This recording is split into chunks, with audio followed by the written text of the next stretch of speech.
সুপ্রিয় শ্রোতা, আসসালামু আলাইকুম। আমি অ্যাডভোকেট মোহাম্মদ আমিনুল ইসলাম চৌধুরী সোহাগ আছি আপনাদের সাথে। আজকের একটি ভিন্নধর্মী টপিকস নিয়ে আলোচনা করব। যে ভাইয়েরা বিদেশে থাকে অথবা স্ত্রী থেকে অনেক দূরে থাকে, কিন্তু সঙ্গত কারণে স্ত্রীকে তালাক দিতে হবে, কিন্তু সে এতটাই রিমোট এরিয়াতে থাকে, এতটাই দূরবর্তী এরিয়াতে থাকে অথবা বিদেশে থাকে যে সেখান থেকে তার স্ত্রীকে সে কিভাবে তালাক দিবে এবং আদৌ বিদেশ থেকে বা দূর থেকে তালাক দেওয়া যায় কিনা এবং মুসলিম আইনে এ সংক্রান্ত কি বিধান আছে ইত্যাদি সম্পর্কে আলোচনা করব। অবশ্যই সঙ্গে থাকবেন এবং ভিডিওটি ভালো লাগলে লাইক, কমেন্ট, শেয়ার করবেন এবং অবশ্যই চ্যানেলটি সাবস্ক্রাইব করবেন।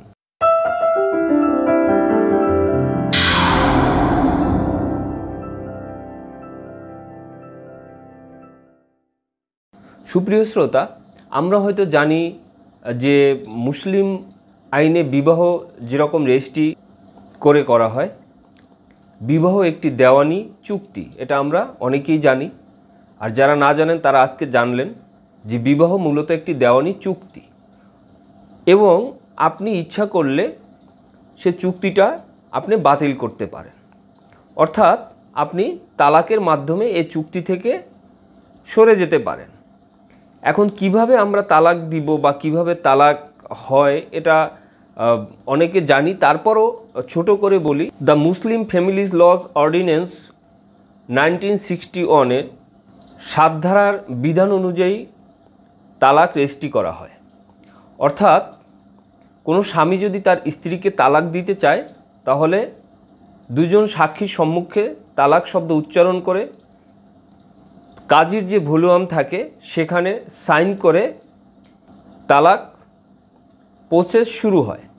কিন্তু তালাক কার্যকর হয় কিন্তু আরও 3 মাস পরে। এখন এই 3 মাস কেন? কারণ একটা মেয়ের বা একজন মহিলার 3টা ঋতুকাল অতিক্রম হওয়ার পরেই এই তালাক কার্যকরী হবে।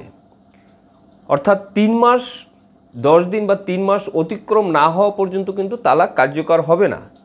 এখন তালাক দিতে গেলে সেই ক্ষেত্রে প্রথমে যে লোকাল যে গভর্নমেন্ট অর্থাৎ স্থানীয় সরকার, সেটা সিটি কর্পোরেশন হতে পারে অথবা ইউনিয়ন কাউন্সিল হতে পারে। সেই ক্ষেত্রে ইউনিয়ন কাউন্সিল হলে চেয়ারম্যান বরাবর একটা নোটিশ যাবে এবং যাকে অর্থাৎ যে স্ত্রীকে তালাক দেওয়া হবে তার বরাবরও একটা নোটিশ যাবে এবং সেম ওয়েতে সিটি কর্পোরেশন হলো সিটি কর্পোরেশনের যে ওয়ার্ড কাউন্সিলর আছে তার বরাবর এবং যে স্ত্রী তার বরাবরও একটা রেজিস্ট্রি ডাকযোগে নোটিশ যাবে। এই নোটিশ যাওয়ার পর লোকাল যে গভর্নমেন্ট অর্থাৎ স্থানীয় সরকার যে প্রতিনিধি, সে উভয় পক্ষকে ডেকে একটা সালিশ বা একটা ছোট দরবারের মতো করে উভয়ের কথা শুনে সে তালাক সেখানে কার্যকর করতে পারে অথবা দুজনকে বুঝিয়ে সংসার করানোর জন্যও সে আবার ফেরত পাঠাতে পারে। অর্থাৎ তার মূল দায়িত্ব হয়েছে দুজনকে ডেকে একটা ব্যবস্থা করা। এখন অনেকে প্রশ্ন করতে পারেন যে এই যদি ডাকাডাকি না হয় অথবা যদি মেয়ে আসলো না অথবা ছেলে গেল না, সেই ক্ষেত্রে কি তালাক কার্যকর হবে না? হ্যাঁ, তালাক কার্যকর হয়ে যাবে। 3 মাস অতিক্রান্ত হয়ে গেলে তালাক কার্যকর হবে। তবে একটা শর্ত আছে, যাকে তালাক দিবে সে যদি প্রেগনেন্ট থাকে তাহলে যতদিন পর্যন্ত সে প্রেগনেন্ট থাকবে ততদিন কিন্তু এই তালাক কার্যকর হবে না। এটা আইনে স্পষ্ট লেখা আছে।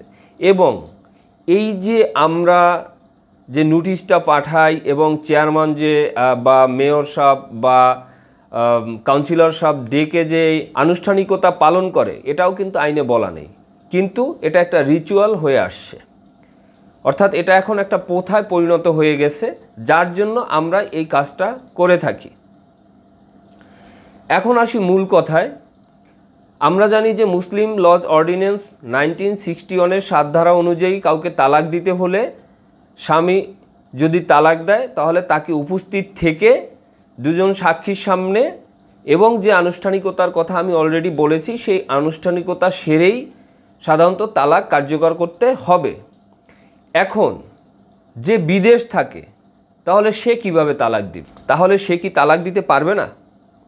বিদেশে বসে কি তালাক দেওয়া যাবে না? না, কারণ the Muslim families laws ordinance 1961-এর 7 ধারায় যে কথা বলা আছে তাতে বিদেশ থেকে তালাক দেয়া যাবে না। অর্থাৎ বিদেশে থেকে কেউ তালাক দিতে পারবে না। তবে সে এই তালাক দেওয়ার জন্য কাউকে মনোনীত করতে পারে, অর্থাৎ কাউকে পাওয়ার দিতে পারে। যেমন আমরা জমি বিক্রি করার জন্য কাউকে পাওয়ার দেই, অথবা মামলা পরিচালনা করার জন্য আমরা পাওয়ার দেই, অর্থাৎ আমোক্তারনামা নিয়োগ করি। সে আমোক্তার নিয়োগ করে সে তালাক দিতে পারবে। এখন এই আমোক্তার নিয়োগ করে কিভাবে তালাক দিবে এবং এর বিধান কোথায় আছে এ সম্পর্কে একটু দেখে আসি।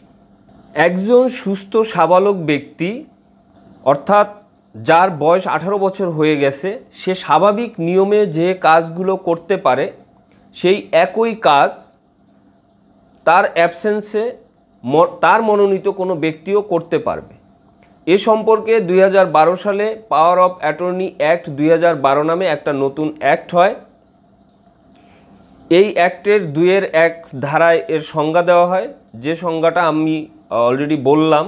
অর্থাৎ একজন সুস্থ সবল ব্যক্তি যে কাজ করতে পারে তার সেই কাজটি অন্যকে দ্বারা যদি সে করাতে চায় তাহলে তাকে এম্পাওয়ার করে, অর্থাৎ তাকে ক্ষমতা অর্পণ করে সে এই কাজটি করাতে পারবে। অর্থাৎ কোনো ব্যক্তি যদি বিদেশ থেকে তার স্ত্রীকে তালাক দিতে চায় তাহলে সে তালাক দিতে পারবে। সেটা কিভাবে? এই পাওয়ার অফ অ্যাটর্নি নিয়োগ করে। অর্থাৎ 2012 সালের যে আমোক্তারনামা সম্পর্কিত যে আইনটি প্রণয়ন হয় সেই আইনের ধারা অনুযায়ী সে একজন আমোক্তার নিয়োগ করে তার স্ত্রীকে সে তালাক দিতে পারবে।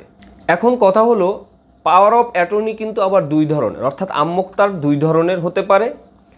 একটা হলো অপ্রত্যাহারযোগ্য পাওয়ার অফ অ্যাটর্নি এবং অন্যটি হলো সাধারণ পাওয়ার অফ অ্যাটর্নি। অপ্রত্যাহারযোগ্য পাওয়ার অফ অ্যাটর্নি সাধারণত নিয়োগ করা হয় কোনো জমি জমা সংক্রান্ত ব্যাপারে, অর্থাৎ জমি জমা যদি কারো বিক্রি করতে হয় সেই ধরনের ক্ষেত্রে সাধারণত অপ্রত্যাহারযোগ্য পাওয়ার অফ অ্যাটর্নি নিয়োগ করা হয়। এছাড়া কোনো মামলা মোকদ্দমা পরিচালনা অথবা এই যে তালাক সংক্রান্ত ব্যাপারে কাউকে পাওয়ার দিতে, সেটা সাধারণত সাধারণ পাওয়ার অফ অ্যাটর্নি নিয়োগ দিতে হয়। বিদেশে অবস্থানরত কোনো ব্যক্তি যদি তার স্ত্রীকে তালাক দিতে চায় তাহলে সাধারণত এই সাধারণ পাওয়ার অফ অ্যাটর্নি নিয়োগ দিতে হবে। পাওয়ার অফ অ্যাটর্নি অ্যাক্ট 2012-র 6 ধারা মতে পাওয়ার অফ অ্যাটর্নি সাধারণত রেজিস্ট্রিযোগে হয়ে থাকে এবং রেজিস্ট্রিযোগে করতে হয়। তবে এই সাধারণ পাওয়ার অফ অ্যাটর্নি যেটা, সেটা কোনো রেজিস্ট্রি করার দরকার নেই, এটা নোটারি পাবলিক করে নিলেই হবে। অর্থাৎ নোটারি পাবলিক করে আপনি এই পাওয়ার দিতে পারবেন। এই ক্ষেত্রে সাব রেজিস্ট্রি অফিসে গিয়ে আপনার রেজিস্ট্রি করার কোনো প্রয়োজন নেই, কারণ এটা অপ্রত্যাহারযোগ্য পাওয়ার অফ অ্যাটর্নি না। যদি অপ্রত্যাহারযোগ্য পাওয়ার অফ অ্যাটর্নি হয়ে থাকে তাহলে সেই ক্ষেত্রে সাব রেজিস্ট্রি অফিসে গিয়ে এটি রেজিস্ট্রি করে নিতে হয়। এই পাওয়ার অফ অ্যাটর্নিটা সাধারণত 1000 টাকার স্ট্যাম্পে করতে হয় এবং স্ট্যাম্পে করার পরে এটা নোটারি করে নিতে হয়। এখন কথা হলো, এই পাওয়ার অফ অ্যাটর্নি নিয়োগ করা হলো, এখন প্রসিডিউরটা কি? অর্থাৎ পাওয়ার অফ অ্যাটর্নি আপনি নিয়োগ করলেন, এখন নিয়োগ করার পর সে কি করবে? অর্থাৎ আপনার এই পাওয়ার অফ অ্যাটর্নি যাকে নিয়োগ করলেন সে এই পাওয়ার পরে সে এখান থেকে তার যে কার্যকলাপ সেটি সম্পাদনের শেষে এই কাগজটা বিদেশে পাঠাতে হবে। অর্থাৎ আপনি যে বিদেশে থাকতেছেন আপনার কাছে পাঠাবে, আপনি ওখানে যে নোটারি পাবলিক আছে তার মাধ্যমে এই কাগজটি সত্যায়ন করে বাংলাদেশের যে অ্যাম্বাসি আছে সেখানে যোগাযোগ করবেন এবং এই বাংলাদেশের যে ফরেন মিনিস্ট্রি আছে সেখান থেকে আপনি এই কাগজটা সত্যায়ন করবেন। এরপর আপনি বাংলাদেশের আপনি যে জেলায় আছেন বা আপনি যে স্থানের আছে সেখানে যে ডেপুটি কমিশনার, সেই ডেপুটি কমিশনারের বরাবরে এই কাগজটি প্রেরণ করবেন। বাকি কাজগুলো ডেপুটি কমিশনার সম্পাদন করে আপনার তালাক রেজিস্ট্রি সম্পন্ন করবে। সুপ্রিয় শ্রোতা, যদি আমার এই ইনফরমেশনগুলো ভালো লেগে থাকে তাহলে অবশ্যই লাইক, কমেন্ট, শেয়ার করবেন এবং অবশ্যই চ্যানেলটি সাবস্ক্রাইব করবেন।